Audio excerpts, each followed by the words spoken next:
Buenos días, me toca explicar por qué estalló el movimiento médico en 1964. Hubo tres causas principales. Una de ellas fue el gobierno. En 1964 entró Gustavo Díaz Ordaz. Su política era de mano dura. Ya había reprimido a maestros y a ferrocarrileros. Y el gobierno decía que México vivía el milagro mexicano y gastaba millones en las Olimpiadas del 68, pero a los hospitales no les daban presupuesto. Y la segunda causa es que el IMSS y el ISSSTE eran nuevos. El IMSS de 1943 y el ISSSTE de 1959. Para llenar los hospitales contrataban a médicos residentes como becarios. No tenían contrato ni derechos, solo les daban una beca de 200 pesos al mes. Y la tercera causa y última es que las becas del hambre, las becas del hambre. 200 pesos hoy serían como 18,000, 19,000 por ahí. Pero con eso tenían que vivir y además comprar su propio material del hospital. Trabajaban guardias de 36 a 48 horas seguidas, sin descansar. Si faltaban por enfermedad, los corrían. Vivían en el hospital tal cual. No les alcanzaba para una renta. Y un dato interesante es que un residente en 1964 trabajaba 120 horas a la semana por 200 pesos al mes. ¿Eso es inhumano o era inhumano? Por eso el hospital 20 de noviembre corrió a 5 médicos para pedir aumento, por pedir aumento, más bien, y estalló el paro nacional. Ese fue el contexto que encendió todo. Le cedo la palabra a mi compañera con la cronología.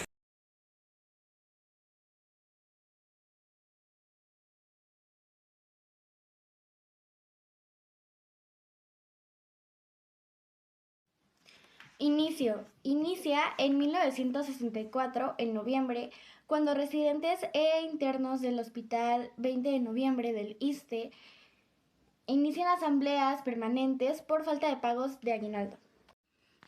26 de noviembre de 1964 inicia el primer paro nacional de labores tras el despido de más de 200 residentes. 1 de diciembre del mismo año, Gustavo Díaz Ordaz llega a la presidencia, heredando el conflicto que se intensifica. Después de diciembre de 1964 a enero de 1965, se unen otras instituciones como el IMSS y el SSA. En 1965, el movimiento incorpora demandas de democracia sindical y profesionalismo. Y de abril a agosto de 1965 se realizaron varios paros de labores, manteniendo áreas muy esenciales como urgencias. Después, el 1 de septiembre de 1965, Díaz Ordaz, en su informe de gobierno, arremate contra los médicos, argumentando que el paro de labores es un homicidio a la nación. Después, en septiembre de ese mismo año, el movimiento termina cuando el gobierno lo reprime violentamente y culminando con la persecución de líderes y desactivación del paro. En el movimiento médico de 1964 a 1965 hubieron varias demandas y que eran clave para explicar por qué surgió el movimiento y qué buscaban mejorar en el sistema de salud. Hoy hablaremos de las más importantes. Vamos allá. Primera demanda: mejores salarios. Una de las principales demandas fue el aumento de salario, ya que los doctores recibían salarios muy bajos. Ellos proponían que recibieran un salario de acuerdo a su trabajo, a su esfuerzo y a su preparación profesional. Segunda demanda: mejores condiciones laborales. Otra demanda importante fue mejorar las condiciones laborales. Los médicos trabajaban jornadas extremadamente largas, con guardias que podían durar más de 24 horas seguidas, lo que provocaba cansancio extremo y afectaba tanto a su salud como la calidad de atención a los pacientes. Tercera demanda: reconocimiento académico. También exigían el reconocimiento académico de su trabajo. Como médicos residentes en ese momento, gran parte de lo que hacían en hospitales no era oficialmente considerado como parte de su formación profesional. Esto significaba que, aunque estaban aprendiendo y desarrollando habilidades médicas importantes, no siempre recibían el respaldo académico correspondiente. Cuarta demanda, de contratos y seguridad laboral. Otra de las demandas fue tener contratos claros y seguridad laboral. Muchos médicos trabajaban sin un control formal, lo que los dejaban una situación de vulnerabilidad, sin derechos como seguro, estabilidad o protección ante despidos. Demanda de representación. Los médicos también solicitaban la creación de una organización que los representara. En ese momento no contaban con una institución que defendiera sus intereses ante el gobierno o las autoridades de salud. Esto dificultaba que sus demandas fueran escuchadas o tomadas en cuenta. Conclusión. En conclusión, las demandas del movimiento médico no solo buscaban beneficios personales, sino mejorar las condiciones del sistema de salud en general, ya que un médico con mejores condiciones puede brindar una mejor atención a la población.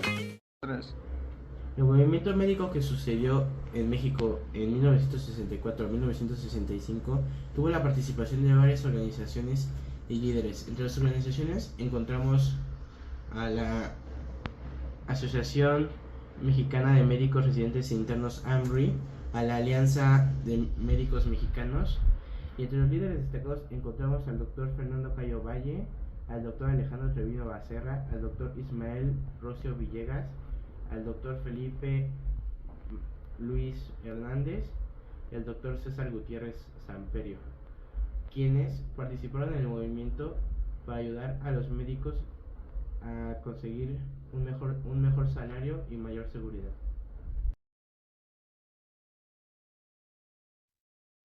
Ante el inicio del movimiento médico, obviamente se presentaron represalias gubernamentales contra este mismo. Para entender primero cómo terminó este conflicto, hay que ver que el gobierno no siempre fue violento desde el día uno, es decir, todo fue una cadena de errores y castigos que crecieron hasta volverse pues una tragedia. Estas represalias que se dieron se dividen principalmente en tres etapas. La primera etapa, que fue la ley del hielo o la indiferencia. El presidente pensaba que ignorándolo, pues el movimiento se iba a disipar rápidamente porque nada más era algo local, algo muy pequeño. Sin embargo, pues esto como que el gobierno no les contestaba las cartas, no recibía y obviamente ante la prensa decía que pues no había nada, que solamente era que era una exageración de su parte. Y volvemos a lo mismo, pensaban que si no les daban importancia, el movimiento se iba a desinflar solo. Pero pues se equivocaron bastante porque al final los médicos pues con ese coraje se unieron más y el paro pues se hizo ya a nivel nacional. La fase 2 de esta misma primera etapa fue la guerra de el desprestigio o las mentiras a la prensa. Pues al principio se le daban de que, pues como ignorarlos no funcionó, el gobierno pasó a un ataque psicológico. Usaron los periódicos y la radio para echarle a la gente encima a los doctores. Pero antes de esto, cabe aclarar que hubo una parte en que empezaron a meter personas infiltradas a los comités que habían. Y dirán, ¿cómo infiltrados? Empezaban a poner micrófonos y cámaras en distintas partes, como lo eran sus hogares y cosas así, que utilizaban a diario con las que iban a los comités. Entonces, al momento de saber pues toda la información, el gobierno, digámoslo así, iba un paso enfrente de ellos. Entonces, al momento de que los médicos decían, vamos a mandar una carta a cierta televisora, vamos a mandar esta noticia a este grupo de radio. El gobierno decía, no pueden hacer eso, no pueden hacer, o sea, y para lavarse las manos, el gobierno mismo empezó a decir que los médicos eran asesinos, porque pues dejaban morir a los enfermos por estar en el movimiento, o que eran unos ambiciosos, que solo querían el dinero, porque de hecho estaban pidiendo el pago de aguinaldos. El objetivo era que el pueblo pues les diera la espalda, como que dijera, ay, pues son los malos de esta historia, que fue pues una represalia pues social muy, muy injusta, porque pues cómo le vas a poner ahí contra ellos. porque pues obviamente llevan salvando vidas durante mucho tiempo y pues obviamente el hecho de decirlos, pues andar insultándolos por la calle, pues no sé si es correcto. Después viene la fase 3 que es de el garrote y la bota o la violencia física. Al ver que los médicos pues no bajaban el pie a pesar de que ya tuvieran un montón de infiltrados, a pesar de que el movimiento ya les hubiera cerrado mil caminos, pues dijeron, pues si no podemos movernos digitalmente, vamos a hacerlo presencialmente. Entonces, pues el gobierno perdió paciencia y ahora sí ya pasó pues a la violencia. En agosto de 1965 enviaron a granaderos y ejército a los hospitales, porque pues obviamente ellos decían, y con qué se respaldaban de esto, era por lo mismo en que decían, hay que tener mano dura con aquellos que descuidan su trabajo solamente por andar de despamballosos. Y pues no llegaron, obviamente no llegaron a preguntar, llegaron a sacar a los doctores por el cuello, hubo golpes, detenciones arbitrarias y los hospitales se llenaron de soldados, ni pareció hospital. En ese momento el mensaje fue, se acabó el diálogo, ahora manda la fuerza. Pues ya, tenían pues encima a muchas personas, bueno, más que en el gobierno, ¿no? Que pues es el principal enemigo de todo que el movimiento parece en México. Después viene la fase 4 que es la muerte civil o el castigo final. La última represalia fue la más cruel de todas, porque no terminó cuando se acabó la marcha. El gobierno aplicó 3 castigos finales para que nadie más se atreviera a rebelarse. Bueno, no funcionaron, pero sí fueron muy fuertes. Primero, el despido masivo. Corrieron a cientos de médicos de un día para otro. Pero no fue el gobierno, porque pues dirán, ¿y cómo la gente no se daba cuenta de esto? Pues más bien la gente, el gobierno empezaba a decir a los gerentes de los hoteles, bueno, no de los hoteles, a los dueños de los hospitales, que todo aquel hospital que tuviera algún involucrado con el movimiento, o sea, lo iban a cerrar o iba a haber represalias contra él. Y obviamente los dueños de los hoteles y todo aquel director que no quería pues perder sus ganancias, terminó echando a todos. Y el gobierno al final no tuvo nada que ver. Después siguieron las listas negras. El gobierno mandó una orden a todos los hospitales, a todos, públicos y privados. Nadie contrate estos nombres. Si estabas tú en la lista, no podías trabajar ni en IMSS, ni en ISSSTE, ni en un lugar público. O sea, hacían nombres con personas que tuvieron que estaban en las marchas, que estaban sus nombres implicados en puede ser en algún pliego, puede ser en alguna demanda, pero si tú estabas en alguna de esas listas, ya no podías participar. Y es decir, pues les quitaron su carrera para siempre, porque pues obviamente al estar en esa lista ya te decían como que no, pues no. Y pues la última fueron las cárceles. Los líderes principales, que en su mayoría eran residentes y doctores jóvenes que se daban cuenta de este tipo de faltas del gobierno hacia las personas que daban este tipo de servicios, fueron encerrados en esos momentos en la cárcel de Lecumberri, que era una prisión horrible, terrible. No los juzgaron como profesionales, sino como si fueran criminales, literal, como si hubieran matado a miles de personas, como si ellos hubieran sido pues principalmente los que mataban y todo. No los juzgaron ni siquiera, fue como que, tú tienes la culpa, vámonos. Y bueno, esto fueron las 3 etapas que se vieron principalmente las, en el movimiento, contra el movimiento médico. Y como conclusión, pues el gobierno, digámoslo de alguna manera, así fue como cerró el caso. Primero ignorándolos, luego quitándoles su libertad al momento de mandar espionaje y todo, y luego su derecho a trabajar. Fue una lección de miedo que pues el país no se olvidará porque pues al final de cuentas yo siento que le pegaron una parte bastante eh, pues sí, debilitada, al menos que tenemos en México, que es el sistema de salud. Y si de por sí un sistema público ya es bastante precario, al momento de buscar atención en ellos, pues no me imagino cómo será trabajarlos, ¿no? Y pues hasta este momento esto.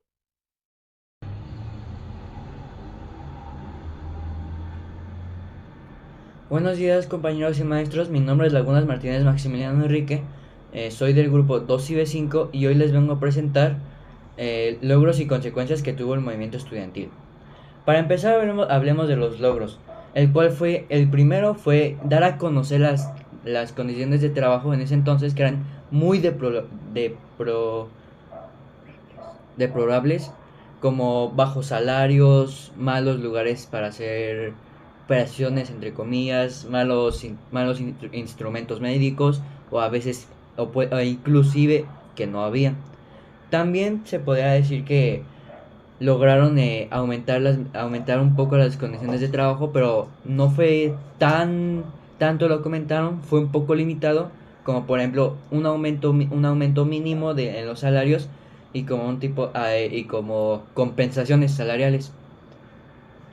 Además de que no solo pelearon por mejores condiciones de trabajo en ese entonces, también estaban peleando por condiciones de trabajo a futuro, lo cual pues es algo que importa mucho. Y ya después de todo esto se empezaron a organizar gremios en donde se unían ciertos médicos para formar grupos para defender sus intereses pues. Ahora hablemos de las consecuencias. Las consecuencias que tuvo fue represiones por parte del gobierno, como por ejemplo despidos de algunos médicos, amenazas y inclusive persecuciones de líderes, como vemos en otros tipos de movimientos. También, como lo acabo de mencionar, muchos despidos, pero no solo de médicos, también de estudiantes que se unían a este tipo de movimientos. Pero gracias a ello, debido a la represión, el movimiento médico fue perdiendo cada vez más fuerza, ya que se quedaban sin sus representantes o bien sin quien los apoyara. Y también esto, el gobierno tuvo que reforzar hospitales y trabajadores del sector de la salud.